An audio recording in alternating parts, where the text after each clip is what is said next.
سلام دقير رحلات تخاتلتي علنا سمتكال نقولكم إيرتران حواتين أعاتين أويشتنا وصاين تقمطو سلاما فقرن تعنا قسانة يمنيلكم اتقول لجزي كباهم زرغب زرلخو تسفان مورالن حابون نحن اتتوبني هناتن رئيتون كيمز جنكم حل فايدلن أبزا جانل زيا حدش زخونكم سبات سابسكرايب بمقبار تخاتلتي نازي جانل نغتكونو بخبري نعدمكم كم تلمود كل جزي كنتك اسن كنت سن كلنا إيرتراونت كل جزي قبل يخون كم زي يوم عينت إيرترا وكله مالته كون عمل وذا بحف حروقها نعورني تراش ألف تراش كم جاءتهم يوم كم جاءتهم اليوم وزي إيرتراونت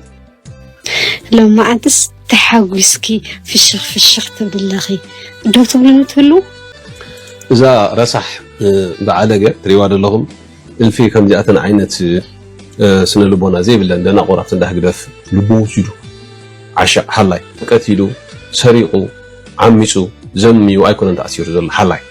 بتعمي ذكر مكان مزيوم زل عشرين مزيوم زل دنكرنا أبي عدي أبي حاجة كم زل فليتكم لا سبزيئة بخميع وواحد يتعلى أن السرعات من دقفت منالبات تي واننت ناوكينات كم راح يزقدر نقنتاتون اللو بحيلي احنا 230 مليونينا سوم 3 مليونين سلازي ولا بحيلي خنقوا تصرون خلينا نزبلونا تاتون يلعلوا يوم سوم كخمية خاطر يوم نايز بزح معسكين زون أنا وحلم دور يدبلو نايز بزح معسكين 3 مليون يكون 100 مليون يكون تردي كاري منم دوم صور نجرب بحيلي كوا هزباو جنبار حيان هزباو جنبار كشنف خدي بفقرون هزباو جنبار إذا شنف هم ما تبز هدستي كفتني دارك كابي كيني عمتونكم عجبتني ود أفورك قال عملي اسمع انزل بلك الله مسقمي حج حدش سبب نجرنا خلاص مراد لازم اجيك ولا عارف تبلعوه قتلك على فكره تزي كيف قطني تناي بوكينات إيرترا مستلعله تجارو كاب إيرترا استفانوا المنجدي لك عين برن تدافعهم يوم بزوح نبرتهم وانتراسي وبسراوي إيرتراون بدلات بزحهم يزولوا نتبتات إلا على يومه إسخا أفتقنتات نسون كم ممزع خامة كمين يرتقنتات أب سفرنا بتزعب غلا منم عين التجراوي كنا ولا ولدي تجارو خينهم منم عين الدجولة فنان نجريلا نبعلنا خالو تنخيم خوني خلو تكم كنتاتي تكم أبل قال يونكم ببعلم زنو كله بحرف الشاوي انتو خينو أنا بتزعب غلا تنخيه فلتر كبولد دياتيسك تزعبوا كله نايف غربوتاي جونوسايد استفتصمنا حزبينا جونوسايد استفتصمو حزب دما نمرت قدم مشغار ناي تراوما هيلينج سرحت تخسرحو قدني تግራይ ابريتوريا توخسي طاو ناي مبال سممعنت دا تسمامعت انبر مس ኢትዮጵያ عرقي አይፈጸመት تاريخ ممر انديو مهدر سند قد كاب قداماي دحراي بتناي تمال كاب علوف تاريخهم كند زمهرو حجونا لو قدقالهم يفحرو علم بحالمون زي كون قبري علم عباي هاجر سخليل بحري دمو مسيدنا يوم كاب تنكب نبري عباي رحبوا حتيرا يا عمري علمنا شعبية خلقنا ايتمال عندنا شعبية ممتنة يتمنى فير أمريكانسي وغانا يتقستي كابولة يرينا ريابوة ترستي زمت أتمتع يجلو بقاتا ينا غسديو كمت ماي بقوتا زمت أتمتع يجلو بقاتا ورستو عرارس علنا شعبية تامخ بلك يا خاب أنا من ما يبقفو من نسات محاتي منالبات تي واننت ناوكينات كم راح يزقدر نقنتاتون اللو بحيلي احنا 230 مليونينا سوم 3 مليونين سلازي ولا بحيلي خنقوا تصرون خلينا نزبلونا تاتون يلعلوا يوم سوم كخمية خاطر يوم نايز بزح معسكين زون أنا وحلم دور يدبلو نايز بزح معسكين 3 مليون يكون 100 مليون يكون تردي كاري منم دوم صور نجرب بحيلي كوا هزباو جنبار حيان هزباو جنبار كشنف خدي بفقرون هزباو جنبار إذا شنف هم ما تبز هدستي كفتني دارك تردي كاري خندي يرتراي المسسو يلا حمما تبزح سدستي كفتاني ولا مليونات اللي يكونوا نحن نفولتهم إرتراويين السوم كان عنا فولتنا نا إرتراويين انكراتاتي زي بوغن سلاي بحرنا دبال هم دبال أحسبني بسرو بحرنا يمنع نا إرتراويين بسرو غي حلموه بحيلي دبال نجر بعسل أنت متناتي لهم عسل رأسي إرتراو له أبي إرتراو دولو رأسي خالي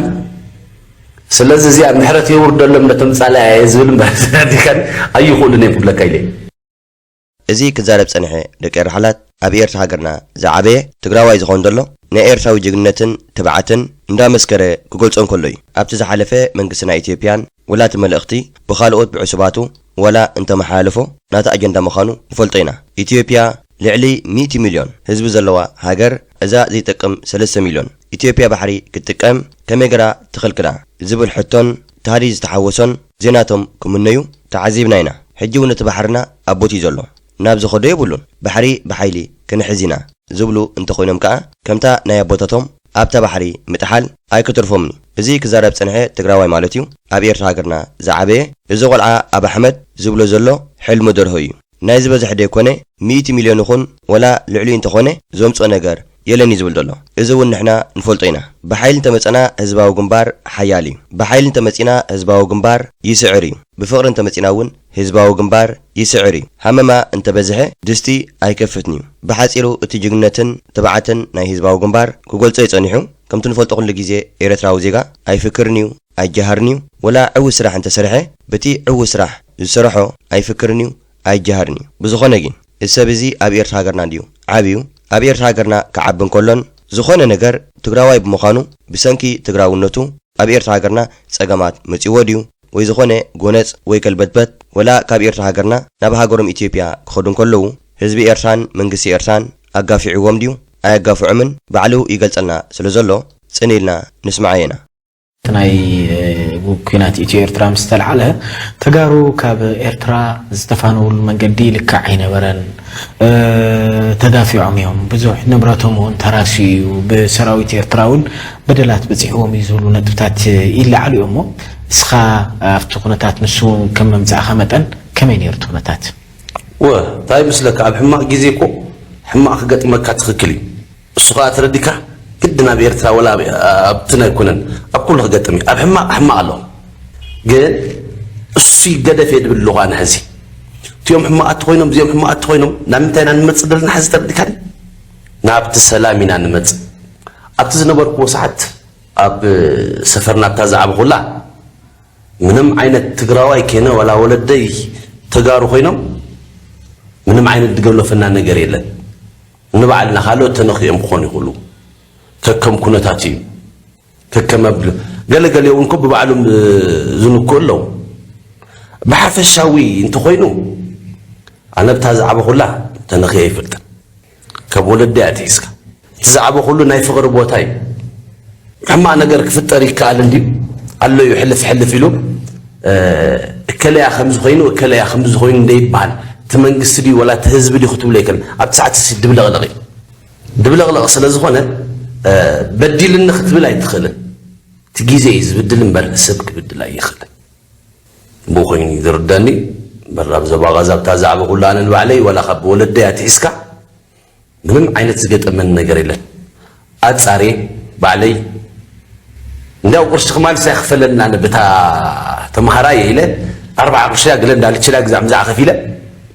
قتا افارينا بعطي مصي مالتي انتو خالوت بصورات قلقله دموصو سبات نيرو لك قمتنا اديس ابا نبتي استغبرت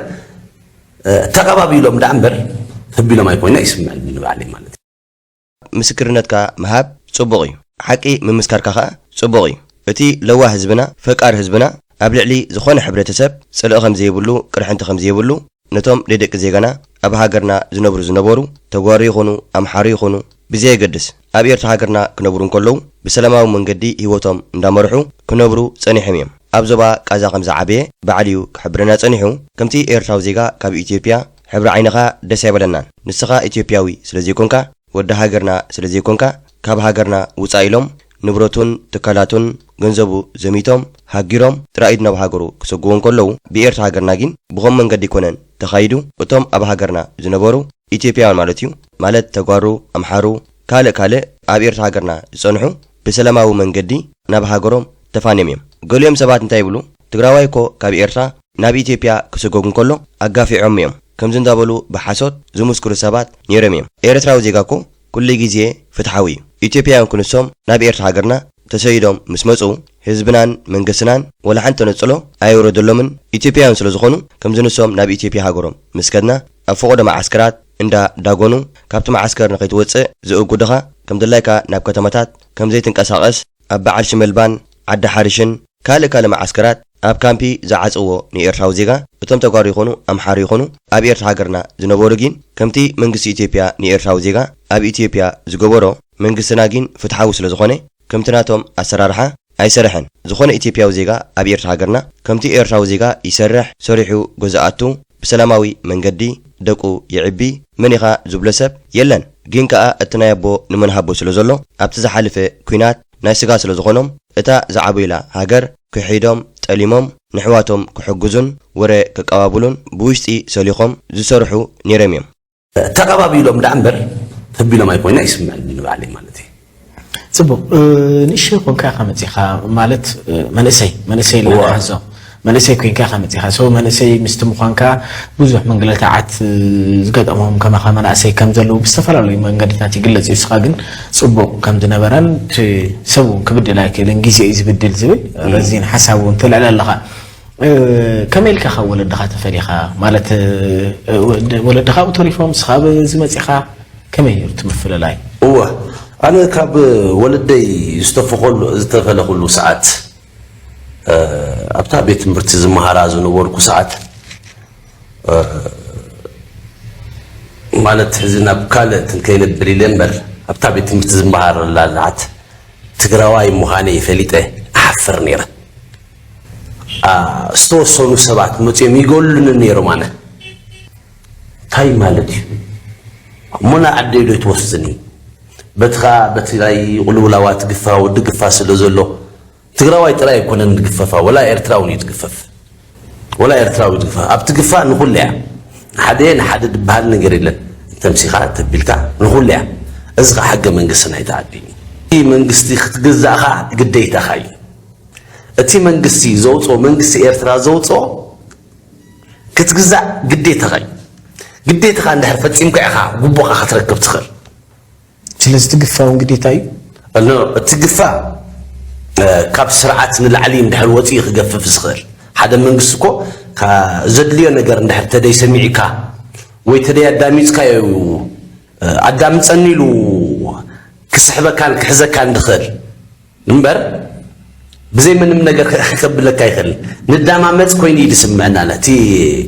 ትግፋ ድጅምሮ ንዳማመፅ ንራዳዳእ ንናበብ ኮይኑ እዩ ዝስምዐና ኣብ ናይ ኤርትራ ንዓይሲ በቃ እስኪ ሓደ ንኹን እናበብ ብዝብል ነገር ኮይኑ እዩ ዝስምዐኒ ካብኡ ኣነ ካብቲ ናይ ቤት ትምህርቲ ምስ ሰበልኩለ ግልግልን ትበሉ በቃ ኣብ ዓደይ መፅእ እምበር ብዘይ እንትን ምንም እንትን የለን ኣብዚ እውን እቲ ሓቂ እዩ ክገልጾ ጸኒሑ ኣብ ቤት ትምህርቲ እንዳተምሃሮን ከሎ ትግራዋይ ስለ ዝኾነ ይሓፍር ነይሩ ንስኻ ባዕልኻ ተሓፍር ስለ ዝነበርካ ኣብ ቤት ትምህርቲ እንዳተምሃርኩን ከለኹ ነፂሎም ኒልካ ክትዛረብ ጌጋ እዩ ተሓፍር እንተኾንካ ነብሰ ምትእማን እንተዘይብልካ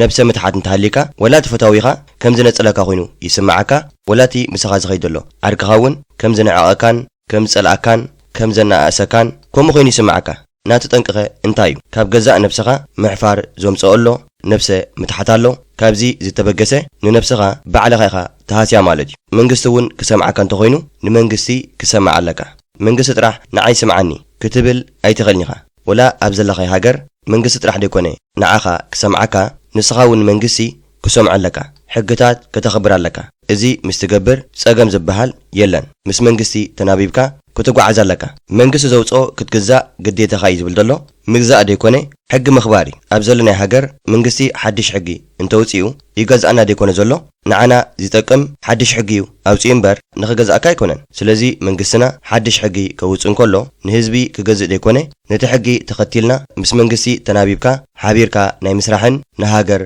ዕብየትን ንሃገር ውሕስነትን እዩ ጆኖሳይድ ዝተፈጸመና ህዝቢ ኢና ጆኖሳይድ ዝተፈጸሙ ህዝቢ ድማ ናብ መረፃ ቅድሚ ምሽጋር ናይ ትራውማ ሂሊንግ ስራሕቲ ክስርሑ ግድን እዩ ትግራይ ኣብ ፕሪቶሪያ ተኽሲ ጠጠው ናይ ምባል ስምምዕነት ደኣ ተሰማምዐት እምበር ምስ ኢትዮጵያ ዕርቂ ኣይፈጸመትን ምስ ኩሎም ትካላት ኢትዮጵያ ዝፈጸመቶ ዕርቂ የለን ትግራይ ወኪሉ ክዕረቕ ዝኽእል ዋላ ሓደ ትካል እውን የለን ቅቡልነት እሙንነት ሕጋውነት ዘለዎ ዋላ ሓደ ትካል የለን ኣብ ትግራይ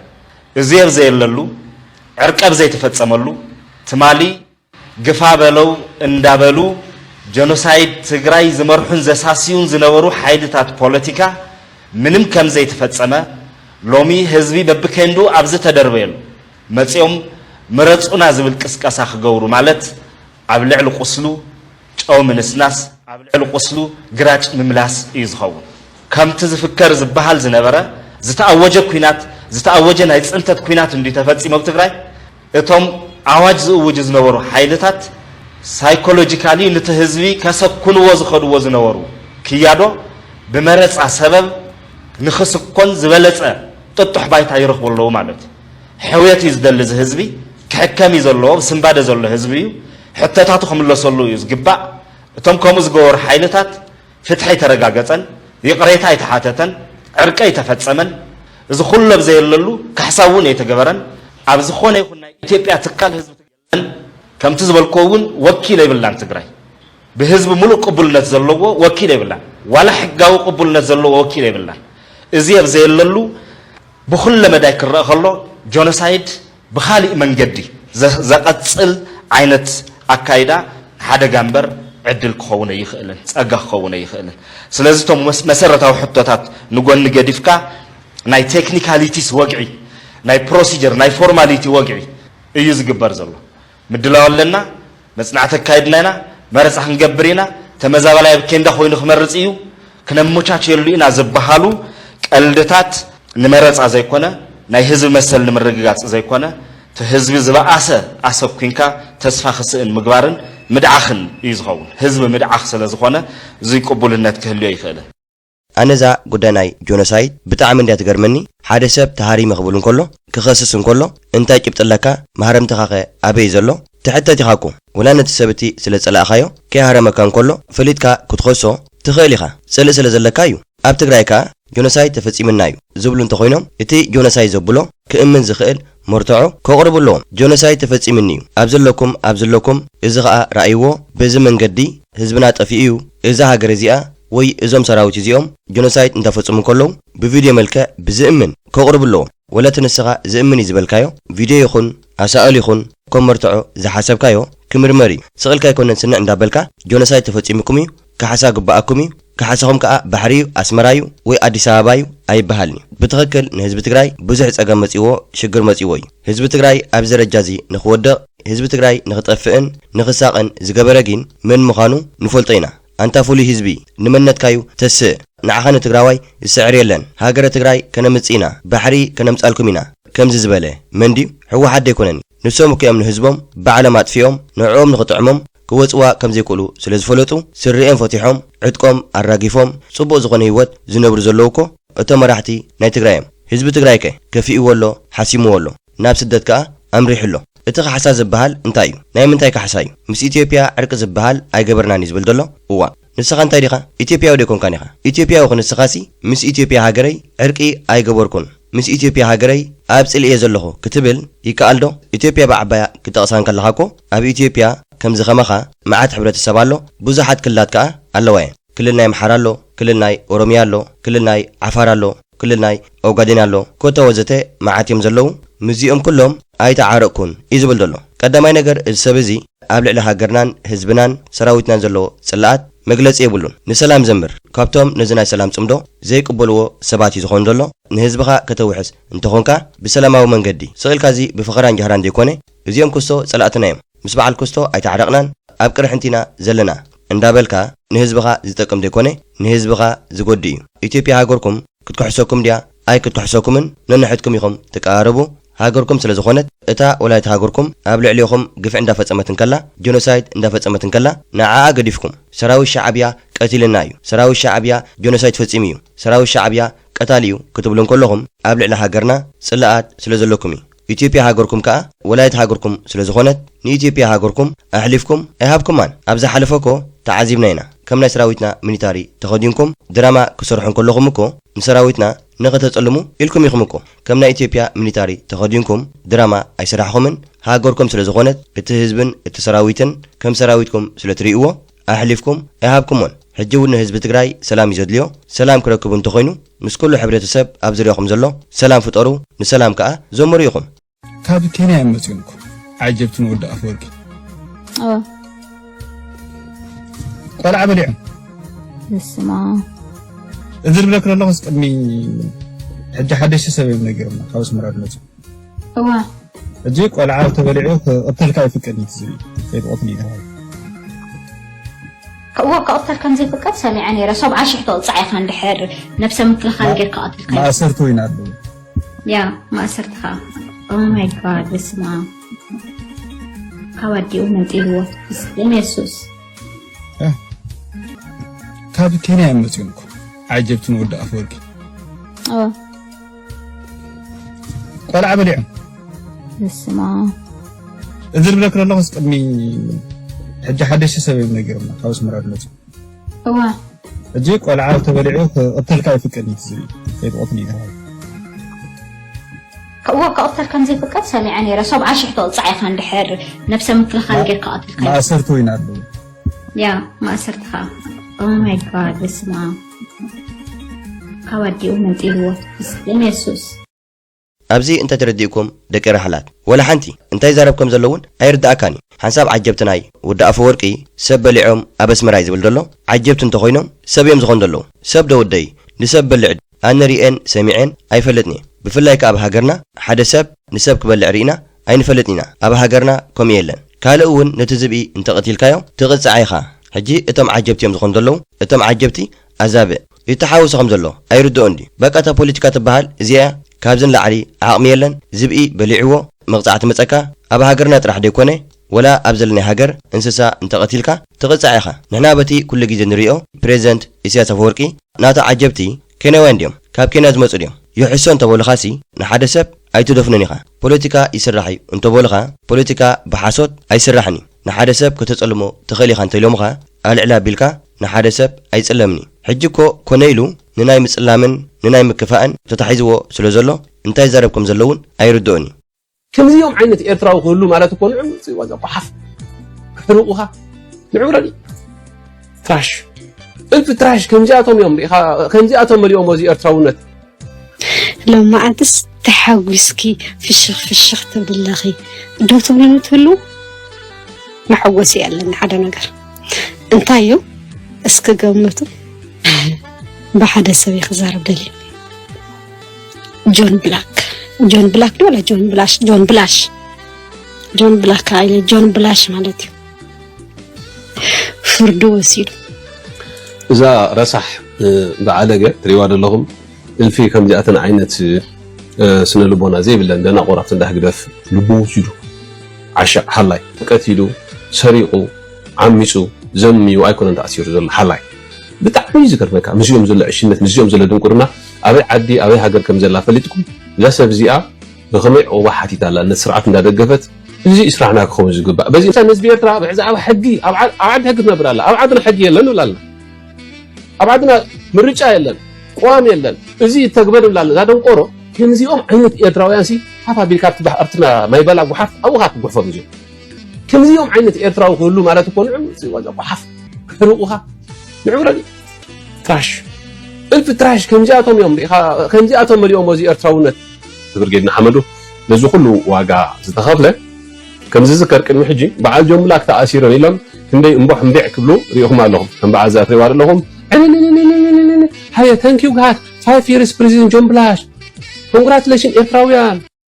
حجسي انتي زقنزوكا زلو انت زحمكا زلو انتاي حدا ناي قبر الشبارة سب ناي عقرقر سب بحق خسر قدني اتي ناي قبر الشبارة سب مسا أسري هزبي يحقوسي سلامنتي حقوس مسيلك هزبي قبر الشبارة سلازغوني مخاينك أسأل نسبات هرم نسبق قتل زي حقاوي سلسرح زلو بحق خطحازن كله هزبي يحقوسي حقوس راح ديكوني زوعل كوكوغا اندستغا بونكا اندستغا حقوسكا تقول صليو نزا حبتنا نديو كتصرف هصنيحو نغد فولطاغين ني ايرتراو زيغا بصرف ديكونكا تسعرو بحسابيغا كسعرو زلكا بوغا حساب سلازيبلوم ني ايرتراو زيغا اي سعرونيو اذا حبتنا زيا واعريا جيغنايا نهاجرا زبركتت زتقالست جيغنايا كم زبا على زي لقمص مص زبل دلو زدناغر زلو حزبن حزبي زبالع زلو نساخمو اي سرحتن هاجريا تبل دلا هاجري مبال كا جبن ايكونن هاجري مبال جبن انت خوينو زحتت انت خوينو اب عالم زلو حزبي جبننيا مالتي ازي افغاونا جون بلاكا جبننيا سلازغوني بحق تاثيرلو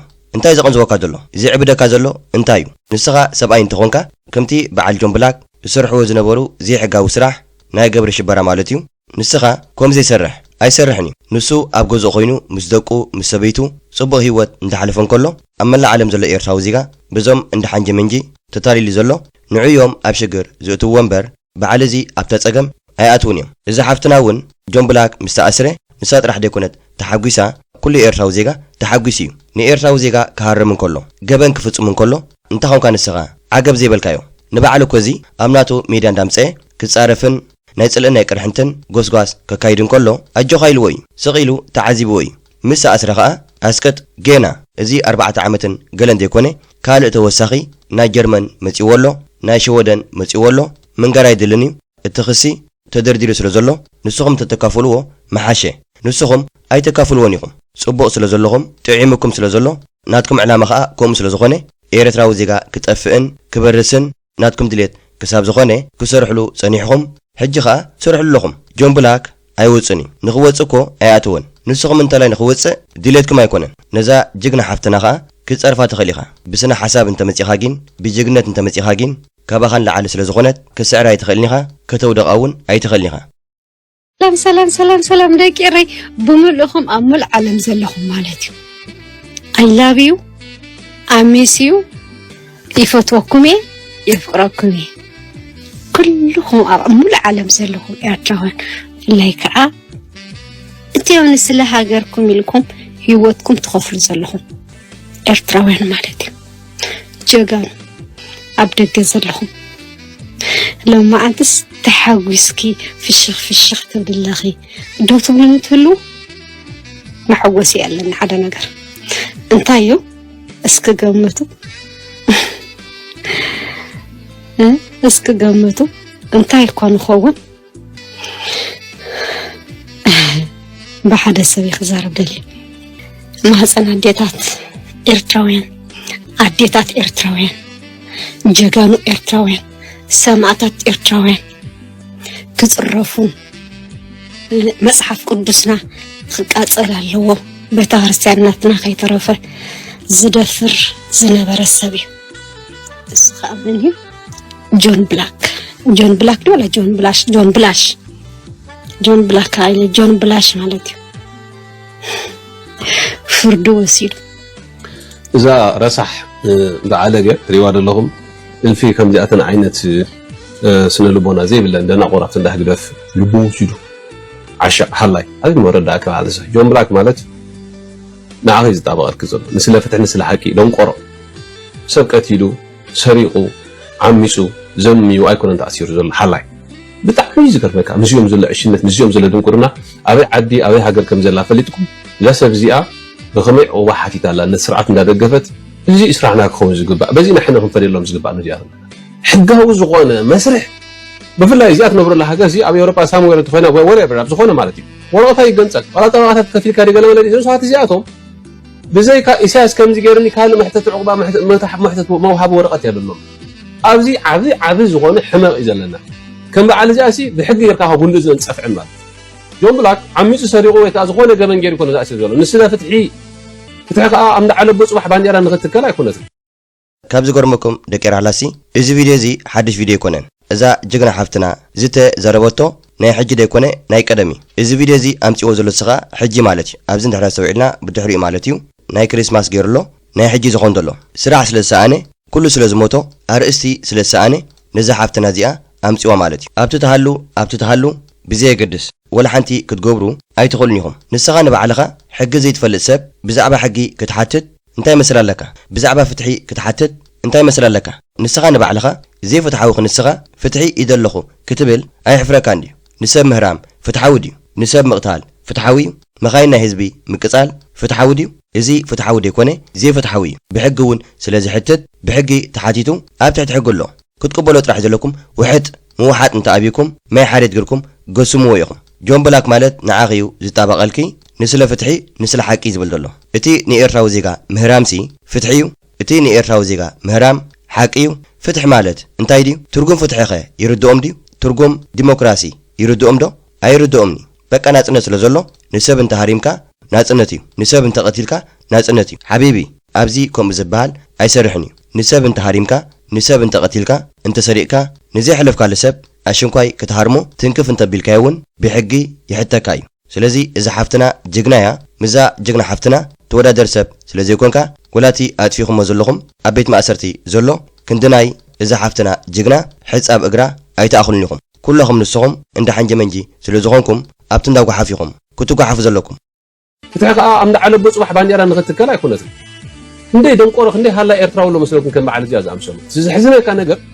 እቲ ንሕና ንቃለሶ ዘለና ፍትሒ እንኳን ላይ ነዚኣቶም ጽባሕ ንጎ ኸውን ምዃኑ ዝሕዝነካ እቲ ዝሕዝነካ በዓል ዚኣቶም ወይ ጽባሕ ንምጽኦ ንሕና እቲ ሎሚ ንኸፍረ ዘለና ዋጋ ብግዜና ብገንዘብና ብምእሳር ራእሳ ዓይንተ ሕዋትና ብምሳን ይወት ምሳል በዓል ዚኣውን ክነብራሉ ምዃኑ ንፍላይ ጽባሕ ንሕና ብፍሉይ ኣብ ኤርትራ ሓለፋ ይገበርናልና ይኮና ንቃለ ዘለና ዛደንቆሮ ብሓፈሻ ንህዝቢ ኤርትራ ብዛዕባ ሕጊ ኣብ ዓዲ ሕጊ ትነብራላ ኣብ ዓድና ሕጊ የለን ውላልና ኣብ ዓድና ምርጫ የለን ቋም የለን እዚ ተግበር ብላለ ዛደንቆሮ ከምዚኦም ዓይነት ኤርትራውያን ሲ ሓፋ ቢልካት ባሕርትና ማይበላ ጉሓፍ ኣብኻት ጉሕፎም እዚኦም ከምዚኦም ዓይነት ኤርትራው ሁሉ ማለት እኮ ንዑ ወዛ ጉሓፍ ክሩኡኻ ንዑረን ትራሽ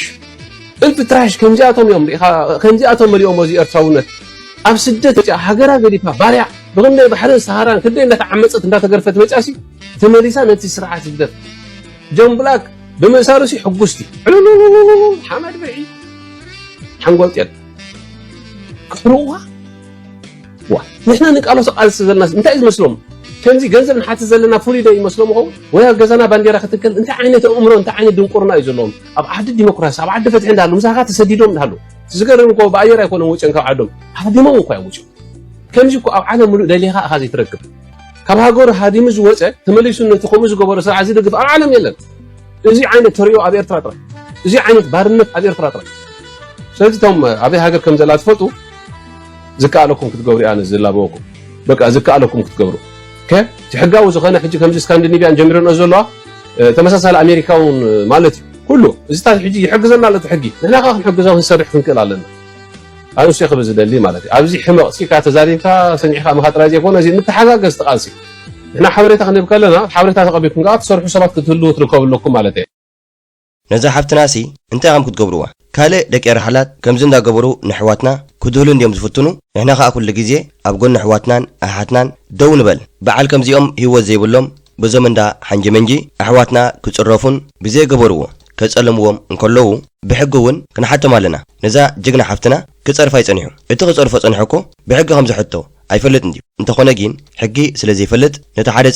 ሓደ ጸርፍ ንኹሉ ኤርትራዊ ዜጋ በፂሕዎ እዩ እወ ንሕና ኤርትራውያን ሲ ንሃገርናን ንህዝብናን በራዩ ኢና ወይልኹም ንስኹም ደኣ ሓንሳብ ናይ ትግራይ በራዩ ትኾኑ ሓንሳብ ናይ ኣብ ኣሕመድ በራዩ ትኾኑ ጽንሕ ኢልኩም ከዓ ትግዝኡ በራዩ ትኾኑ ኤርትራዊ ዜጋ ኸ ንሃገሩን ንህዝቡን ባርያ እንተኾነ እንታይ ጸገም ኣለዎ ሓጢኣት ድዩ ኣሸንኳይ ንህዝብኻን ንሃገርካን ባርነሲ ንህዝብኻን ንሃገርካን እዛ ዘይትምለስ ህይወትካ ተወፊያ ኢኻ ኣብ ዓዲ ዲሞክራሲ እንተሃሊኻ ሰብ ዲኻ ክትሃርም ሰብ ክትቀትል ናይ ህዝቢ መኻይን ከተቃጽል ናይ ህዝቢ ገዛውቲ ከተቃጽል እቲ ገበን ከይግበር ንሃገሩ ዝሕል ዘሎ ፖሊስ ንዑ ዲኻ ክትሃርም ኣብ ዓዲ ዲሞክራሲ እንተሃሊኻ ብሰላማዊ መንገዲ ንኽትነብር እንተዘይኮይኑ ከም ዝንስኹም እንዳሓንጀም እንጂ ትሰርሕዎ ዘለኹም ከምኡ ይኮነን ሓደ ኤርትራዊ ዜጋ ክትንክፉልና ኣይንደለና ጓል ትኹን ውድ ይኹን ኤርትራውያን እንተኾይኖም ጉዳይኩም ኣይኮነን ጉዳይና እዩ ንስኹም ጉዳይ ባርነትኩም ናይ ኢትዮጵያ ግበሩ ጉዳይ ናይ ሃገርናን ናይ ህዝብናን ጉዳይኩም ኣይኮነን እዛ ሓፍትና ዋዕረ ከዓ ኣጅኹን በላ ኩሉ ኤርትራዊ ዜጋ ከም ዝናትኪ ኣተሓስባ እዩ ዘሎ ገበለኛ ክእሰሩ እንከሎ ንሕጎስ ኢና ገብረ ሽበራ ክእሰሩ እንከሎ ንሕጎስ ኢና ንሕና ኤርትራውያን ገብረ ሽበራ ስለዚ ይኮና ገብረ ሽበራ ስለዚ ንፈቱ እቲ ሕማቅ ዝገብር ንህዝብታት ዘጋፍዕ ናይ ኢዱ ክረክብ እንከሎ ደስ ይስማዓና ጽምዶ ማለት ኣሞንጎ ሓደ ሰብ ዝመርሓ ውድብን ሓደ ውልቀ ሰብ ዝመርሓ ውድብን ብሓንቲ ወረዳ እትምራሕን ናይ ክልተ ውድባት ሽርክነት እየ ከሓደ ሰብ ሓደ ውድብ ድመርሓ ኣብ ኤርትራ ኣላ ሓደ ሰብ ድመርሓ ውድብ ሓንቲ ወረዳ ትመርሓ ውድብ ከዓ ኣብ ኢትዮጵያ ኣላ ክልተ ውድባት እዚአን ዝጠስጠሳ ውድባት ዝገብርኦ ዘለዎ ውዕል እዩ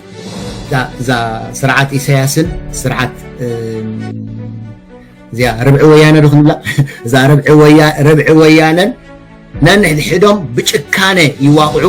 ግን ዘይቃተሉ ዘይማወቱ ክልተ ውድባት እዮም እዚ ዝገብርዎ ዘለዉ ሽርክነት ሕርክነት በሎ ጽምዶ በሎ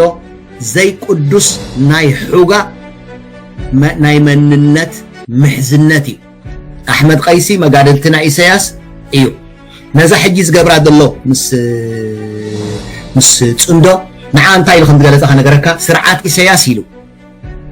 እዚ ሕጂ ብጽምዶ ኢሉ ድዛረቡ ድገብሮ ዘሎ ኮሸምሸም ምስ ኦርቶዶክሳዊት ቤተክርስቲያን ቃል በቃላ ኣነ ይኮንኩን ድብል ዘለኹ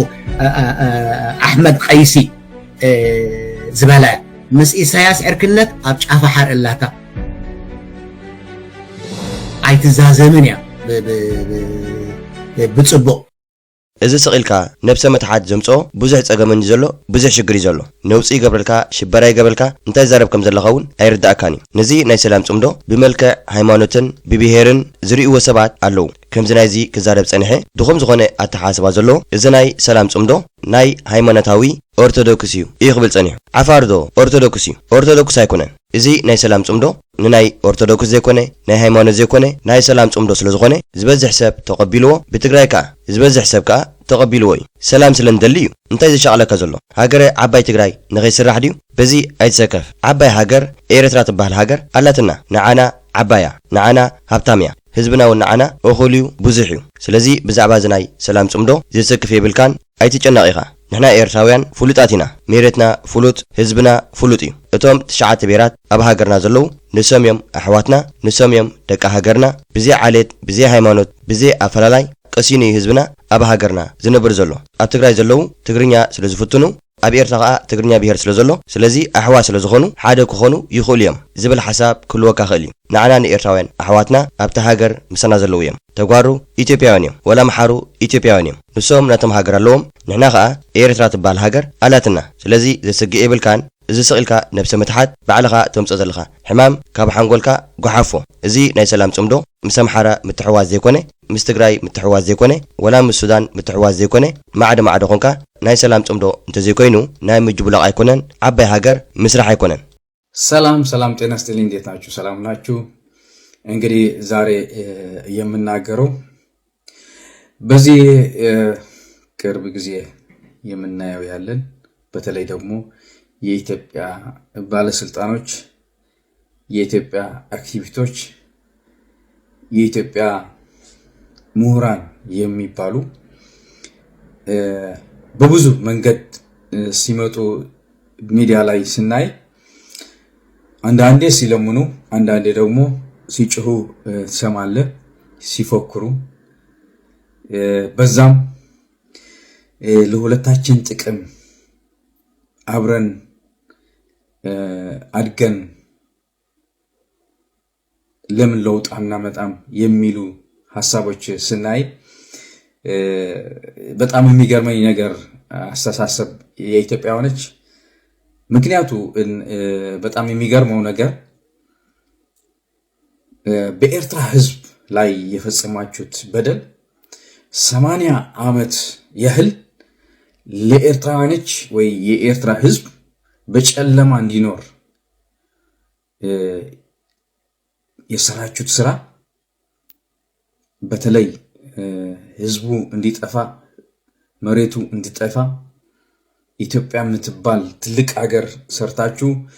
የኤርትራ ህዝብ ለማለቅ ወይ ኤርትራ የሚባል ሐሳብ ያደረጋችሁት የጥቁር ዘመን አሁን አልፎ በዚህ ጊዜ ሰዓት የኤርትራ ህዝብ በብርሃን ላይ ነው ያለው። ምክንያቱ እናንተ ያልፈጸማችሁት ነገር የለም። በተለይ ከዓለም ጋር ተባብራችሁት ያደረጋችሁት በህዝባችን በደል ይሄን የማይበል ይቅር የማይባል በደሎች ተፈጽመዋል። የኤርትራ ህዝብ ይሄን ረስቶት እንኳን ለሰላምና ለፍቅር በጋራ ለመኖር ብዙ ጊዜ ስራ ሰርተዋል። ይሄን ተንቆ አቅም እንደሌላት እንደማትችል አስባችሁት ለብዙ ጊዜ የተጓዛችሁት ጉዞ በተለይ በህዝባችን በበደል የፈጸማችሁት የኢትዮጵያ መሪዎች የኢትዮጵያ ባለስልጣኖች በዚህ ሰዓት የሚቆጫችሁ ጊዜ የደረሰ ይመስላኝ ሆኖ የሚሰማኝ ነገሮች አለ። ምክንያቱ ለኤርትራ ህዝብ በጥቁር ዘመን ያለፈባችሁት የኤርትራ ህዝብ በጨለማ እንዲጠፋ ያደረጋችሁት ስራ አሁን ለቅሳችሁ አሁን የምታደርጉት ያለ በጋራ እንስራ፣ በጋራ እንኑር፣ በጋራ የምትሉት ነገሮችን በጣም የሚገርም ነገር የእናንተ ስራ እጅ የምንሰጥበት ሰዓት ጊዜ አሁን ነው። ምክንያቱ በህዝባችን የፈጸማችሁት በደል ለህዝባችን የተፈጠረው ችግር ይቅር የማይባል በደል ነው የፈጸማችሁት። ይህን በደል ደግሞ አሁን ለኢትዮጵያ ሀገር ህዝብ በጣም የኤርትራ ህዝብ ዓለም በብርሃን የምታይበት ዘመን ጊዜ ደርሰናል። ምክንያቱ ትናንትና በጥቁር ህይወት ወይ እናንተ የሰራችሁት ዲፕሎማሲ በኤርትራ ህዝብ ላይ ጫና የተደረገው አሰቃቂ የሆነ ችግሮች የኤርትራ ህዝብ አልፏል። አሁን ግን በተቃራኒ የኢትዮጵያ አስተሳሰብ የኢትዮጵያ አካሄድ ወደ ታች የሚዘልቅበት ጊዜ አሁን ነው። ምክንያቱ የኤርትራ ህዝብ በብርሃን ላይ ሲወጣ የኢትዮጵያ ደግሞ ወደ ጨለማ እየገባች እንደሆነ የሚያሳይ ነገሮች ልንገራችሁ። ኢትዮጵያ አሁን በዲፕሎማሲ በጣም ዝቅተኛ የሆነች ሀገር ሆናለች። የኤርትራ ህዝብ በተለያየ መንገድ በስፖርትም በተለያየ ነገሮች የኤርትራ ህዝብ እየደመቀ እየሄደ ነው። ትናንትና የሚሸፈን የነበረው የኢትዮጵያ ዕውቀት የኢትዮጵያ አካሄድ በተለያየ መንገዶች አሁን ኤርትራ ለሁሉም ሰብራ ወደ ላይ ከፍ እያለች እንደሆነች ዓለም የሚያውቀው በሁሉም የበለጠ ህዝብ እንደሆነ የሚያሳይ ነገሮች ይታየባታል። በተለይ በኤርትራ ጥቁር የሸፈናችሁት ጊዜ አልቆ አሁን የኤርትራ ህዝብ በብርሃን እየወጣ ኢትዮጵያ የምትባለው ወደ ገደል እየጣለ እንደሆነ የሚያሳይ ነገሮች በብዙ ነገር እየታየ ነው። ስለዚህ የበደላችሁት ህዝብ ዝም ብሎ አያያችሁ። በደንብ አድርጎ መስ የሚሰጣበት ጊዜ አሁን ነው። ኤርትራ በዚህ ሰዓት በዲፕሎማሲ ትልቅ ስራ እየሰራች እየሄደች ነው። በኢትዮጵያ መካከል ያለው ሁኔታ ስናይ ደግሞ የኢትዮጵያ ዲፕሎማሲ ወደ ዝቅተኛ እየሄደ ነው። አንድ ነገር እንለያችሁ። የአውሮፓ ህብረትና የአሜሪካ ወይ ደግሞ የተለያዩ ዲፕሎማሲዎች አሁን ከ25 ዓመት የነበረው የተወሰነው እቅድ ወይ የተወሰነው በኤርትራና በኢትዮጵያ መካከል ድንበር ወሳኝ የተባለው ይግባኝ የሌለው የተወሰነው ፍርድ ዓለም ሸፍናው የቆየችው አሁን ትናንትና የተፈረመው ተግባራዊ እንዲሆን እየወሰነች እየሄደች ነው። ይሄ ደግሞ የኢትዮጵያ ትልቅ ውርደት እንደሆነ የሚያሳይ ነገር ነው። የተወሰነው ተወስነዋል። ድንበራችን እናከብራለን። ድንበራችን ደግሞ በትክክለኛው የሆነ በህጋዊ የሆነ መንገድ ማስፈጸም ስራችን ነው። ኢትዮጵያ ግን በአሁን ሰዓት በተለያየ ወደ ታች እየተጣለች እንደሆነ የሚያሳይ ነገር ምንድነው? አሁን የኢትዮጵያ ባለስልጣኖች እንዲሁም ጋዜጠኞች የሚጮሁበት ያሉ ጊዜ ነው። እንደ ልክ ውሻ ሲጮህ የሚጮሁ በሚዲያ መጥቶ ሲሉ ስትሰማቸው ምንም ለውጥ የለም። አሰብ የኢትዮጵያ ነው የወሎ ነው ምናምን ብትሉ ምንም የሚመጣ ለውጥ ነገር እንደሌለ ባጫ ትናንትና የተናገረው እኛ ኤርትራውያኖች እኛ ሞኝ አይደለንም። ኤርትራውያኖች በጋራ ሰርተን ለምን አናድግም? እንደዛ የሚባል ነገር የኢትዮጵያ ሆድ የኤርትራ ጀርባ እኛ የፈለግ ነገር ማድረግ የምንችል በሀገራችን የሚከለክለን ኃይል ካለ ይምጣና ይሞክረው። ዓለም ትሁን ምንም ትሁን 80 ዓመት ይህን ችግር አልፈን የቆምን ህዝብ ነን። ምንም ምንፈራው ነገር የለም። በዚህ ሰዓት ግን ስራችን የምንሰራው የኢትዮጵያ ጥቁርነት መሸፈን፣ የተደበቀው ክፋታቸው ማጋለጥ ስራችን ብለን ይዘናል።